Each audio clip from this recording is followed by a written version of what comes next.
Hello everyone, can everyone hear me okay? Very good, thank you. So I get the dreaded one before lunch, right? That's always a bit of a shocker. Okay, so before I delve into what I'm going to be talking about today, which is obviously the state of the UK fitness industry based on the independent group, I wanted to talk about who the leisure database are, just to get your feel and a flavour as to what we do and how we do it.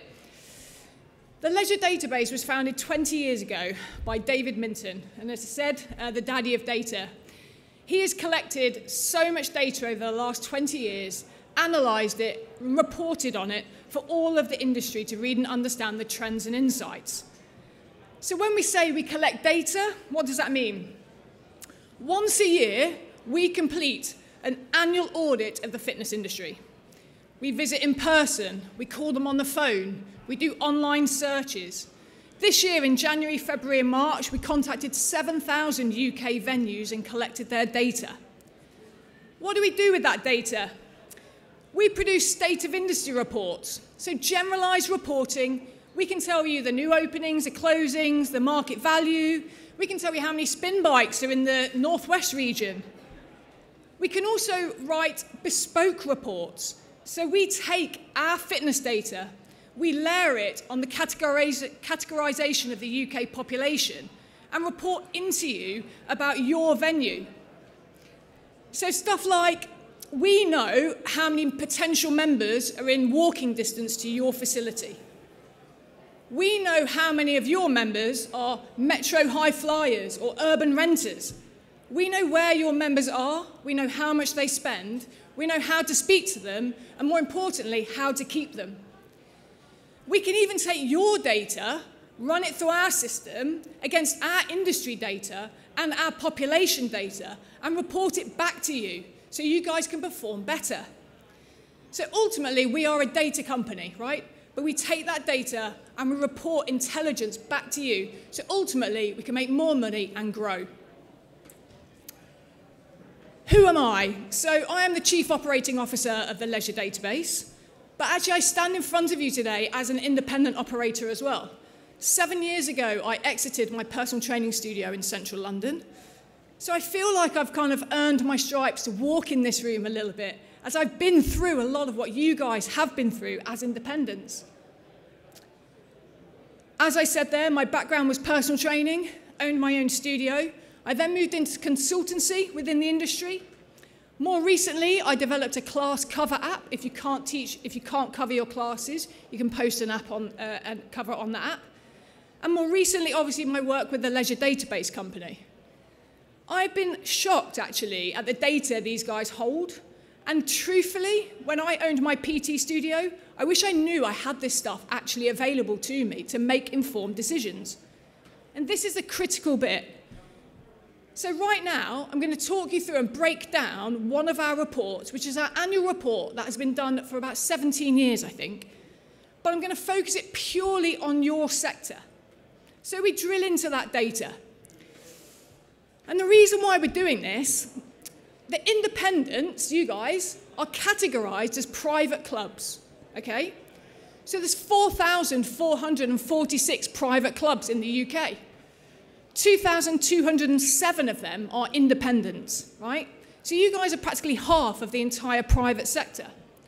But we all know, guys, that one very good stat or one very poor stat can skew the total outlook. So what we've spent the last month or two doing, working with Rob, is pulling out all of your independent data and providing you bespoke data that hopefully might help you guys moving forward. So, the first slide says it all, really. Outperforming the private chains. Look, the last couple of years we know have been incredibly challenging, there's no doubt, but how challenging and how comparatively against the rest of the industry. So first thing I'm going to talk about here, guys, is market value. So market value, our definition of market value, is a total estimated annual income your sector will generate. That's what market value is to us. I also want to touch on something called survivors, because some of this next slides are relevant to survivors. So a survivor to us is a gym that was here pre-COVID and still stands today. So some of the next stats I'm about to come to you with are relevant to the surviving groups. We've taken away the new opens and the closures to report these stats. So we are outperforming our private chains. That is correct. The total market value, so the estimated annual income from the private chains, decreased by 6.9% since 2019. Okay? So the value of our market has shrunk. But really interestingly, you guys have only decreased it 0.1%. Okay? That's a massive difference, right? 6.8% across the whole private sector, down to 0.1% for you 2,207 clubs of our independent sector. And what I want to know is why, right? We've got the data that tells us why, okay? But really to delve into why. How have you guys managed to maintain your market value when everyone else in the industry has lost it? I also just want to clarify, guys, that whilst we've pulled out the independent group as a sector, I've not delved into this regionally. So if you're a city centre venue right in the centre of Manchester, or maybe you own a venue right near London Bridge in London, you might be feeling things quite differently from an urban club in Northampton. I get it. But your subcategory of independents as a whole, okay, has really managed to maintain its market value since 2019. Let's delve into membership pre and post-COVID. And again, how have you kept that market value? So I'm just going to look at the survivors. So remove the new openings, remove the closures. So in the private sector, there was a 9.7% decrease in total membership across the group in the last 2 years. That's huge. That's 10% of all the private sector members are no longer members of facilities. But if I really pull into that data, really analyse it for the independents, there was only a 3.3% decrease. So yeah, the last couple of years have been really, really tough, but perhaps not as tough comparatively to the rest of your private sector. So a 9.7% decrease for the sector, 3.3% decrease in membership for our independents. So yes, you have lost members, but slightly less than the other rest of the sector. How have you maintained market value? Interestingly enough, you've definitely got less members, right? 3.3% less. But you're charging them more. Okay? Now, potentially, you're providing more service as well. You might have got a new studio. You might be offering virtual fitness or outdoor fitness. But the reality is you have less members charging them more comparatively to the rest of the UK market. The independent monthly membership fees are up 5.2% from 2019, okay? So you've maintained your market value, even though you've lost members, by charging people more money, okay?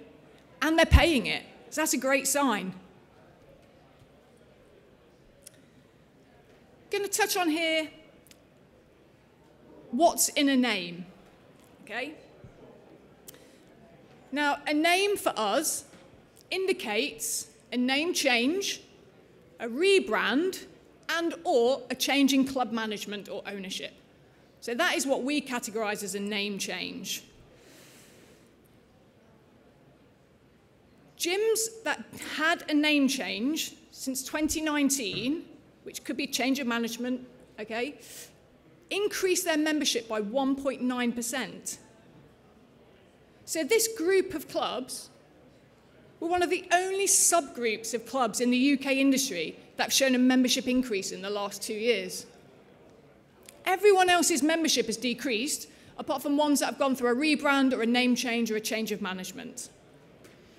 In fact, name change venues increased their total market value by 10.8%. Huge. So again, market share has reduced everywhere. But name change facilities are one of the only group of clubs that are really progressing. So you might be sitting here thinking of looking to acquire a site, right? I think that might be quite a good idea looking at those stats, okay? So using the data to understand where your next move should be. going to touch a little bit on opportunities briefly. Of the independent gyms that were audited, 48% of those offered personal training. Right? 48% of you offered PT.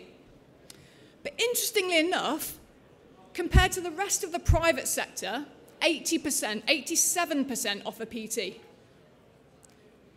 So it's an interesting stat to understand where the independents are offering, 48% to the rest of the private sector, 87%. So when you're looking in your own venues, do you offer personal training at the minute? Is that something you could look at as a potential opportunity? Again, I look at virtual fitness, and we're all really obsessed with virtual fitness at the minute, obviously given the last couple of years. But only 30% of all private clubs offer virtual fitness. And of the clubs we audited, only 9% of the independents offer virtual fitness. So is there an opportunity there to offer virtual fitness? Or is it a better opportunity to be offering PT? All of this is available to you, and knowing the data allows you to find the opportunities and look to implement them. I believe, from looking at the data and from understanding the performance from the last couple of years against the other categories and sectors, that it is an exciting time for the independents. Everyone has suffered from membership losses through to market value or share. But we're coming out the other side, and we haven't suffered as much as some of the other venues. We know that if your product is right, what job do you do for your member? Okay? If you understand your customer and what job you do for them and can consistently deliver it, we know that there can be great revenues and profits made in the independent sector. Hence why there's over 2,000 of you. But for me, more importantly, and I'm living proof of this, the exciting times for independents is you are ripe for purchase. An independent gym is, for me, the start of the food chain. If you are performing well, if you have data on your performance, you will be an acquisition target for someone who would like to expand their brand. So I sit here now and I exited my business, and I understand that actually it's a great time for independents, given how well they're performing comparatively to the rest of the privates and everyone else. So maybe you need to start thinking about that as well. What is your exit? Maybe there isn't one. Maybe there should be. And maybe you should make yourself a target. What next? Some of you might be sitting here thinking about refurbing your facility. Yeah? Some of you might be sitting here chatting to the suppliers at the back, thinking about investing in new equipment. Some of you, on hearing that 5.2% of you up membership fees, might be thinking, oh gosh, we need to up our membership fees right now. Or even some of you might be looking to add a club to your small chain. One thing that I feel incredibly confident about, everyone, is that you must get evidence to understand that the impact of your change will have an impact on the profitability of your business before you spend on it. If I knew, as my PT studio, some of the data that was available to me on my competition, on my members, on any potential member I'm wanting to join, I would have the key to the door. But yet, as independents, we often work off a hunch. We often work off what a few members have said to us. Yet we're thinking of some of us spending hundreds of thousands of pounds on new equipment. So for me, the critical thing before any change is made in your facility is we must have evidence to prove it's going to get us more members, or those members are going to stay with us for longer. Let's not spend willy-nilly. Let's not let our head rule our heart, the other way around, okay? Really importantly, guys, knowing the data allows us to make better decisions, okay? Even if you have membership data that's in an Excel spreadsheet, we can put that into our system and provide you intelligence so you can turn that intelligence into profit. We don't need fandangled systems. We just need the basic data that your clients already have in your gym, and we can tell you where you are going to get more of them.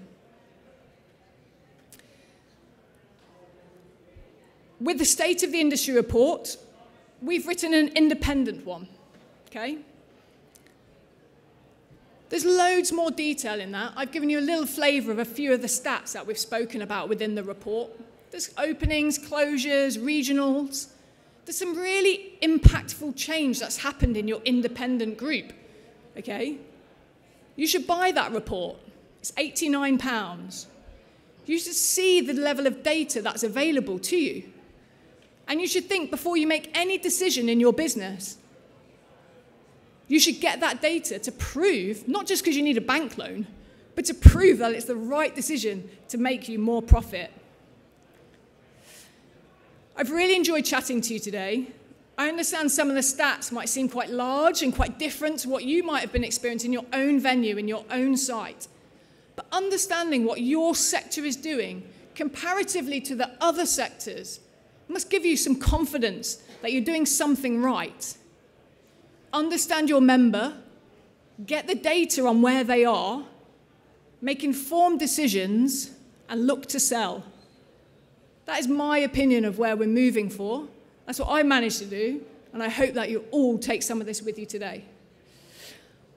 I'm happy to answer questions, but I have to caveat, I'm not David Minton. I haven't been analysing data for the last 30 years, okay? But I can certainly try and answer any questions that you guys might have. If there aren't any questions right this minute, I will be lingering around. Do come up and have a chat and say hi and ask any specific questions. But I do hope some of that's been useful for you today. Thank you. How are you doing? Steve from Code Fitness. Thanks for that. Hello, Steve. You mentioned about making yourself a target for acquisition. Yep. How do you recommend doing that? For me, it was understanding the true KPIs of the business and what really made the business tick. And for me, it wasn't about turnover, it was about profitability. So I think it's really understanding what a potential buyer of yours might look like and what things are going to make them tick. For some buyers, they want the locations. They're all about the location of your venue. The majority, it's profit. So to make yourself a target for purchase, I had 8 years of usage data. I had average rates of PT differences. I had every PT.